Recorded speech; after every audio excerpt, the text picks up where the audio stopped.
যে তেঁতুল গাছ রয়েছে শত বছর পুরনো, সেই তেঁতুল গাছের ইতিহাসটা যদি আমাদেরকে একটু বলতেন।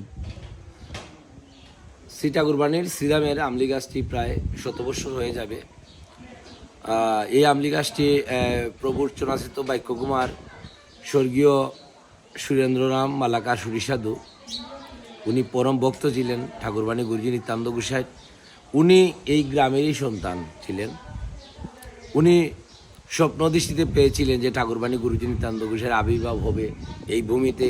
তাই উনি এই আমলি গাছ যে সময় অঙ্কুরোদম হয়, এর পূর্বেই এই আমলি গাছের চতুর্দিকে উনি একটা বাঁশের বেড়া দিয়েছিলেন এবং তারই ধারাবাহিকতায় কিছুদিন পর দেখা গেল এখানে একটা আমলি গাছের ছাড়া অঙ্কুরোদম হয়েছে এবং বিভিন্ন ভক্তরা তারা স্বপ্নে প্রভুর আদেশ নির্দেশ পেয়েছেন যে উনি এখানে আসবেন, এখানে দাম হবে, অনেক ভক্তবৃন্দরা এখানে যাওয়া আসা করবে, অনেক ভক্তবৃন্দরার মনের আশা পূরণ হবে।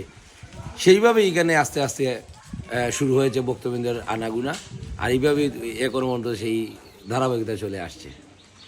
এই শ্রীরামে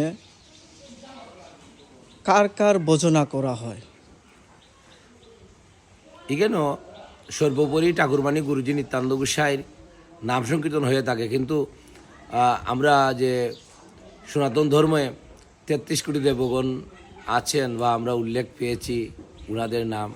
এখানে এই নাম অনুসারে যেমন আপনার দুর্গাপূজা, কালী পূজা, আমি প্রথমেই বলেছি দুর্গাপূজা, কালী পূজা বা রাস পূর্ণিমা, শ্রীকৃষ্ণের জন্মাষ্টমী সবগুলোই পালিত হয়, কিন্তু ঠাকুরবাণী গুরুজি নিত্যানন্দ গোসাইয়ের নাম দিয়েই পালিত হয়।